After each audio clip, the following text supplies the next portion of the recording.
On this episode, we give our first impressions of the all-new 2019 Honda Passport. Then we discuss a new loyalty rewards program for Ford owners. And finally, we answer your questions, including one that asks, is there really a difference between all-wheel drive systems?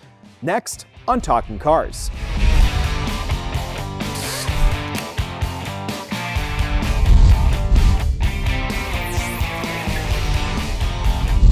Hey, welcome back. I'm Keith Barry. I'm Jake Fisher. I'm Mike Quincy. And today we got a ton of stuff to get through. I'm really excited about the car that we're going to be talking about. We got a really interesting one on the track. But first, we're going to talk about some news. Ford has added this new owner rewards loyalty program. They announced that they're going to be debuting it in the near future. Now, details are a little bit slim, but it's part of the Ford Pass app, which is open to people who own Ford cars. And it sounds like it's going to be kind of like a Starbucks Rewards or like a CVS Extra Care, one of these loyalty programs. And I'm interested in that because loyalty programs, I do stupid things because I'm the guy who takes like 3-segment flights just to get like 2 extra miles so I can get free cheese plate once a year, you know? So, and I'm curious as to, we haven't seen a car company do this, but almost everyone is coming up with these loyalty programs. So, I mean, what do you folks think of these things? You think it's going to work, or do you think it's going to con people? Do you think it's a good deal? Well, it's not really a new thing. I mean, when we talked about this story and I read the article that you provided, it reminded me of the GM Buy Power credit card. My father had one of those, right? And he accumulated a ton of points, and then he went out and bought a Volvo. Yeah, exactly. Yeah. But I mean, I think it's a lot of these reward programs. It puts the burden kind of on the consumer. Mm-hmm. I'm part of the it's the Hilton Honors program. So I check into a hotel and I'm supposed to get a certain number of points, and they always ask me for like my honors number, and of course I don't know the number, and they have my name and they have my cell phone number, they have my email address, and they say, well, if you don't have your number, we can't credit your account. You gotta memorize your number. Well, right. So it's on me. So I don't know. To me, it doesn't. I don't really get into this stuff. I write down the number on my phone, so I have access to it. But I do have an issue with some of these reward programs because I think you hit it right on. Is that it kind of forces you to make maybe a worse decision because I get points for this one, as opposed to kind of looking at what your options are. So this is really kind of keyed into getting service and getting repairs and all and I that. got to say, we don't know a ton about. I mean, I reached out to Ford and they promised to get me a little more information on it. But right now it's just sort of preliminary. But it sounds like you're going to get points for getting service done. So when it comes to service, I mean, if it does look like that's really what it's about, we have done research and we've done surveys and looked about where are people happiest when they get their service done? And it turns out it's not necessarily their dealerships. I mean, obviously, if you have your car under warranty, go to the dealership. It's free. But once you're out of there and you're looking at that, you're better off actually going to an independent shop.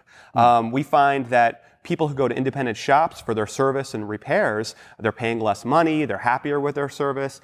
And actually, even when we look at the OEMs, when we look at the actual manufacturers, Ford isn't so hot in terms of being happy with your service and repair there. So in fact, almost all of the independent shops are actually going to yield better choices. So I am not one that goes out of my way and try to get the 3 stopovers. I mean, when I go and I travel, I go for the cheapest airline, and I'll save a couple of $100, and even I don't have a card for them. And I think that's probably maybe still going to be your best advice. I think it's the only way I can have any status in the world is I got my Mileage Plus number memorized. That's so, you get the M&Ms. You get the free. But it was just funny how you gave the example of your dad. I mean, my wife, back when we used to get a lot of coupons from the newspapers, she would gather up her coupons. She'd go to the store, and sometimes there would be a mail-in rebate, and she'd say, I had a coupon, and they doubled the coupons, and a mail-in rebate, and it's actually free. Like,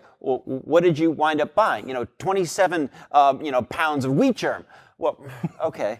Are you really using? You're saving money, like but wheat germ? Not anymore. Not anymore. After 27 pounds. My fiber intake is good. That's all we need to hear about that. So, so if you're looking to up your fiber intake, talk to Quincy or the Ford app. I don't know. Yeah, the Ford app. Stay tuned because we're gonna look into this more. Because to me it sounds like the sort of thing where if you're getting the service done anyways, you might as well earn some points. If someone's going to give me some coupons, I'm going to take them. But it sounds like don't go out of your way to try and become elite at your Ford dealer. You might be able to save hundreds actually going somewhere else, so don't worry about the extra points.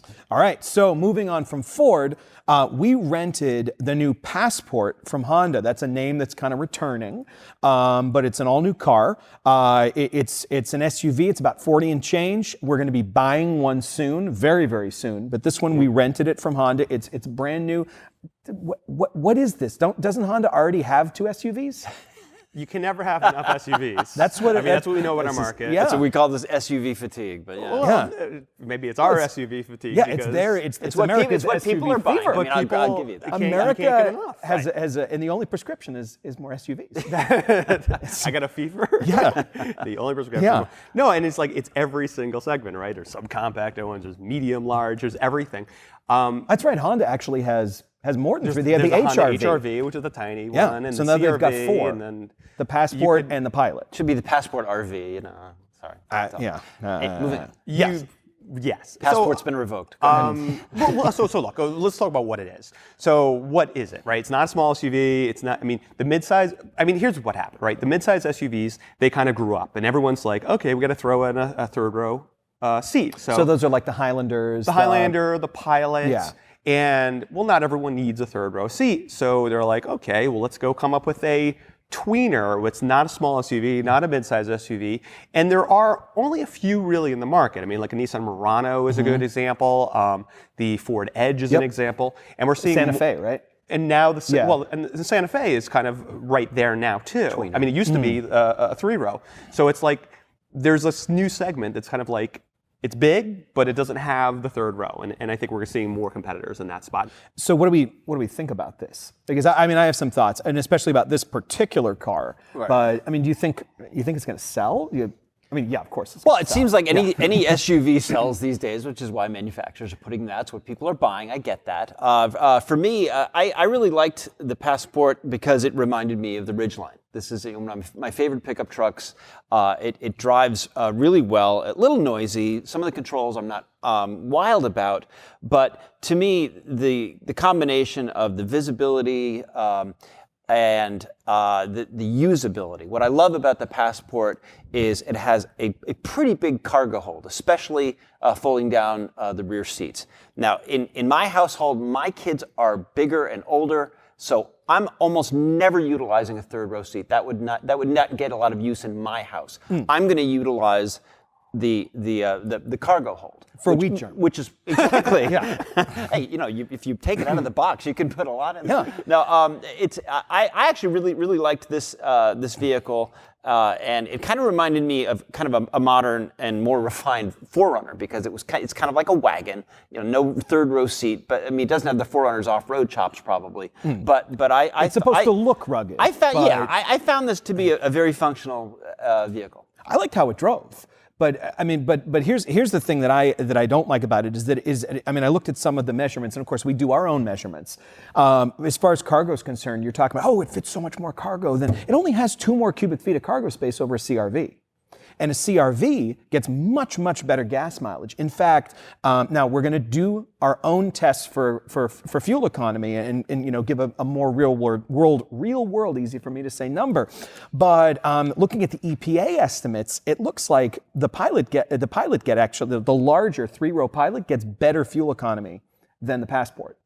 So it makes you wonder, what is Honda doing with this? Yeah. Right? Yeah. Well, look, I'm totally with you on this. It just, to me, CRV is a very functional vehicle. Yes, it's called a small SUV, but there's nothing really small about it. There's plenty of room, especially fold down the seat. There's plenty of room in there. I don't think a lot of people are filling that up as like, okay, I need the extra 2 cubic feet.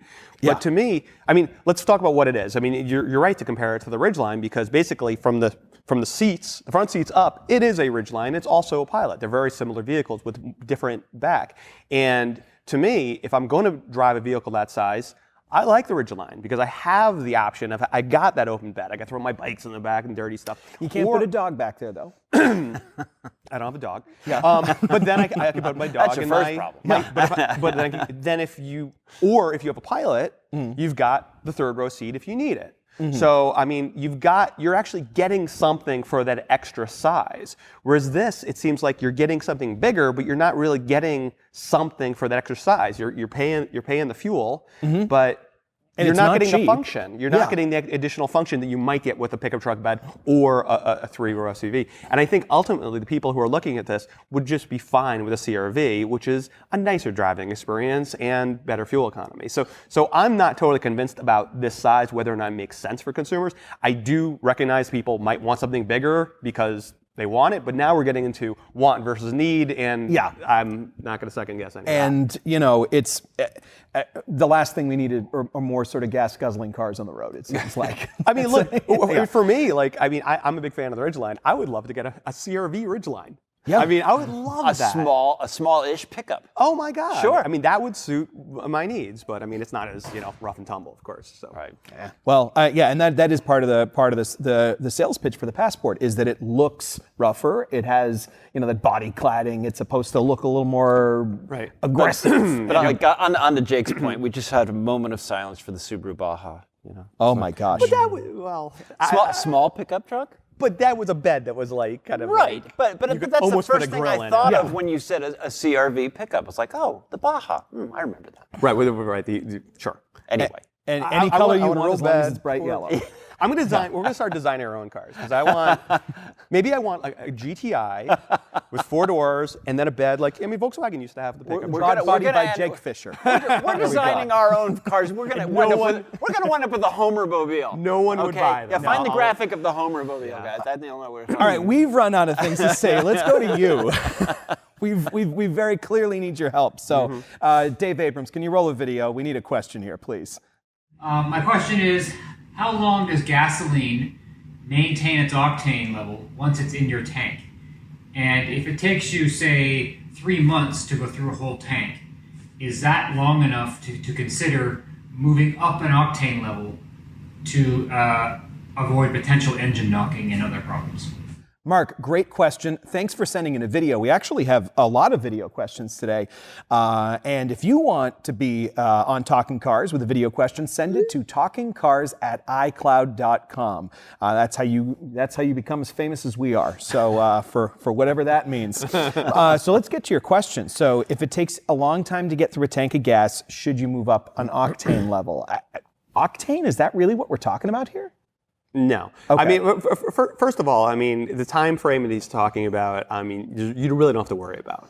I mean, you're talking about a year until you're really concerned about old gas. But also, octane is kind of a weird thing. I mean, octane, to a lot of people, it's like, oh, higher octane is like better or more pure. It doesn't work like that. I mean, a higher octane actually means it's more resistant to burning. So it's not even It's not like grades of meat. It's right. Like grades of wheat germ. Yeah, it's not like AAA Prime or how pure your vodka is or the percentage of alcohol. It's not like new testing by us. Sorry, go ahead. So that's not really a concern. Older gas, you could get where it gums up and there's other issues that will be associated with it, but not in this time frame. I wouldn't worry about it at all, and I wouldn't move up to a higher grade. And what about someone who has like an even car sitting for even longer? They're going away for the winter, or maybe someone who has a plug-in hybrid and that gas is sitting there. Well, for a long that's time. actually what I thought this question was about. I thought this person was describing their Chevrolet Volt, where they hardly ever utilize the gas engine, and turned out it's an F-150. So yeah. Well, look, I mean, if you're going to have the car sit for over a year. Okay, now you're really concerned. I mean, there are products like fuel stabilizers, and you put some fuel stabilizer in your tank, and that'll make sure that it doesn't degrade or anything like that. But again, it's not even an octane issue. It's more about gumming up. Yeah, moisture. But it's kind of like anyone who has like a snowblower or a lawnmower, they put some fuel stabilizer in it because you're going to put it away for a year or whatever. It's the same kind of thing. But putting premium in your lawnmower is not going to help you. Yeah, that makes sense. All right, second question. Hey there, Talking Cars. Just sitting here from my new Genesis G70. I absolutely love it. And with the 8-track system, I consider it a great winter car. Now, I was watching a review, and this reviewer said that Consumer Reports said the Subaru Impreza had the best all-wheel drive system. So I was wondering, how does it compare to the Genesis system? What are the differences? And who makes the better all-wheel drive systems? Thank you. So he loves the G70. We liked it. You drove the G70 last night in our sort of first little snowstorm of the. Yep. What do you think? Well, so first of all, I mean, getting into like who makes the best four-wheel drive, right, or all-wheel drive.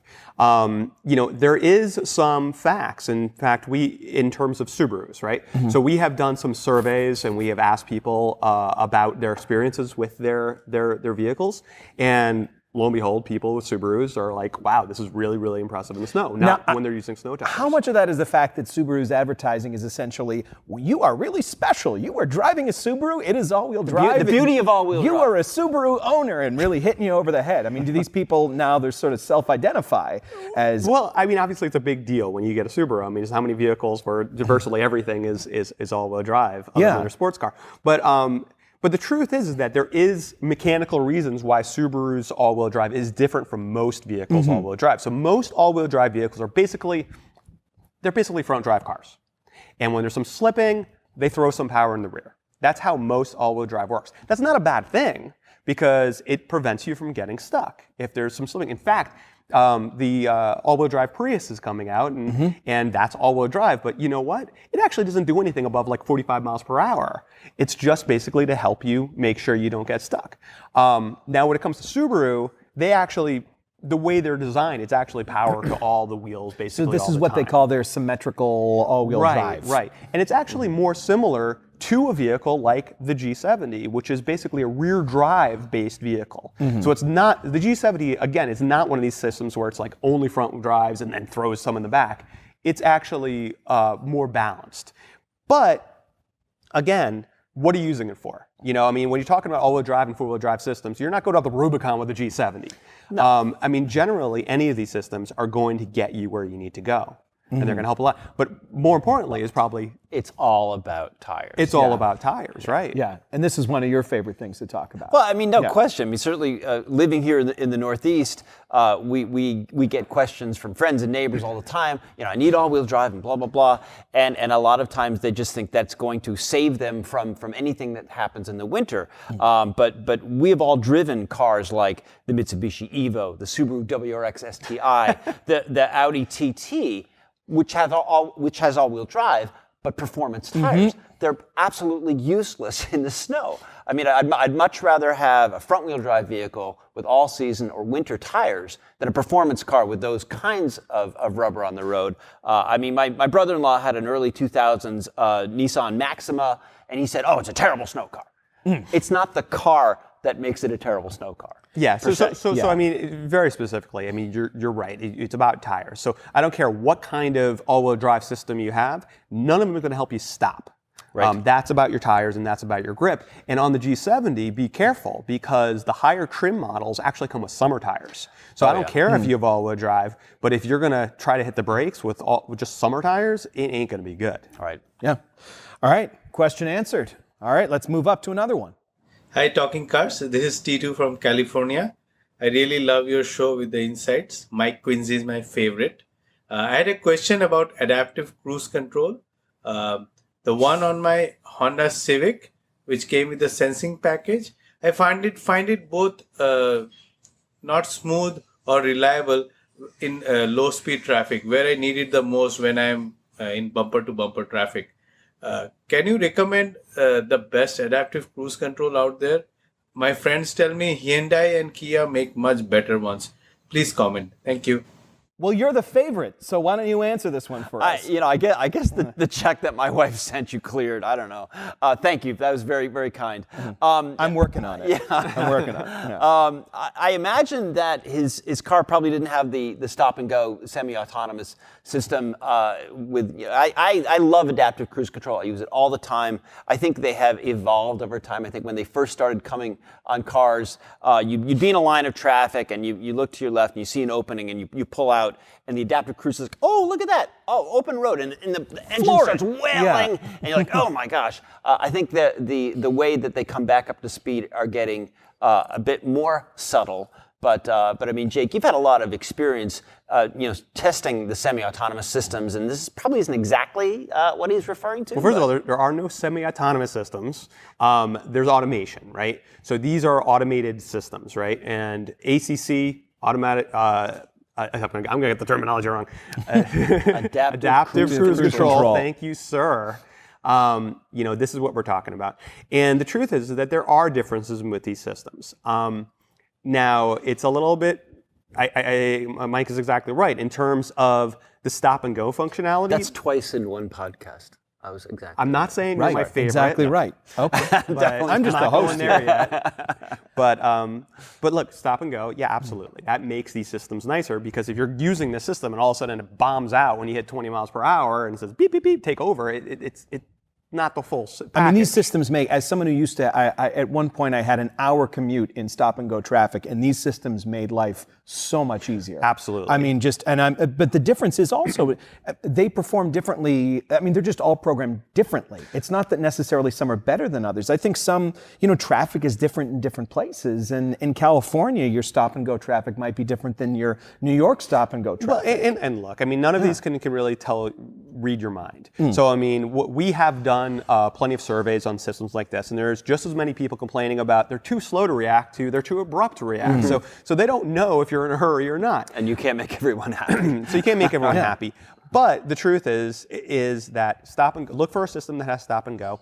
Also, don't assume that all Honda systems work like this or all Toyota systems work like this, because the truth is the technology is evolving so quickly that different vehicles in that lineup, different models may operate differently, different trims in that model might operate differently, and different years they may change the technology and how they operate. So if this is something that you're really interested in, take a test drive, try to operate it, see if it's going to suit your needs, and look for one that has stop and go. Yeah, narrow it down to the cars that you want to buy in the first place, regardless. Sure. And then go out and take these cars on the roads you're going to be driving, and in traffic. I'm sure the salespeople will love that. Oh, absolutely. Yeah. Features like this, make you, your list of wants when you go new car shopping, seems to get longer and longer these days because cars keep getting better and better. And certainly for me, if I were to buy a car, I would definitely want adaptive cruise control because it's not standard or even available on every car. So test it out and don't discount all Hondas just because you don't love the way that yours works. Right. So good question. Let's move on to another one. Question for you guys. I am looking for a pickup truck. Looking to spend about $15,000 to $20,000. Not looking for any particular size. My main concerns are reliability. I'm looking for luxury amenities like, climate control as well as, a good infotainment system. Apple CarPlay would be great. I'm looking to keep the car for a long time. I work from home, so I don't drive too much. So, looking for some suggestions and your opinions on what I should focus on. And, again, keep up the great work. Have a good one. All right, Joe, it sounds like you have a lot of things that you want. So let's narrow it down. Pickup trucks, right up my alley. Great question. I would say if reliability, I think you mentioned that as being one of the most important things. I would say definitely look at the 2009 to 2015 Toyota Tacoma, which is really reliable, great off-roader. This is a crude pickup. This is noisy. This is rough riding. There's nothing refined about this. There's nothing luxurious about this. But it does kind of fulfill the criteria that you're talking about. If the Tacoma is a bit too rough for your tastes, I would look at a 2009 to 2014 Honda Ridgeline. We love keep the coming Ridgeline, back yeah. to the Honda Ridgeline. And it sounds like it's occasional driving, but mostly a little work around the house. Right, and this is kind of an easy to live with pickup truck, very reliable. Not everyone is sold on the styling. First generation Ridgeline, I thought it was like it's a little odd looking, which I don't think it helped Honda selling them. So finding a lot of used Ridgelines might be more of a challenge. Now, what about like the infotainment and the CarPlay and the stuff that he said? You're not going to get that in those cars. No, you're not. But what's interesting is you mentioned the Tacoma. And the Tacoma, I mean, that generation Tacoma is a vehicle that's been around forever. So, I mean, it doesn't drive very nice. But again, it's old, which means a couple of things. One, it means, no, you don't have the technology. But two, it is super reliable. Yeah. I mean, it's a vehicle that, you can fix it with a rock if it ever falls apart.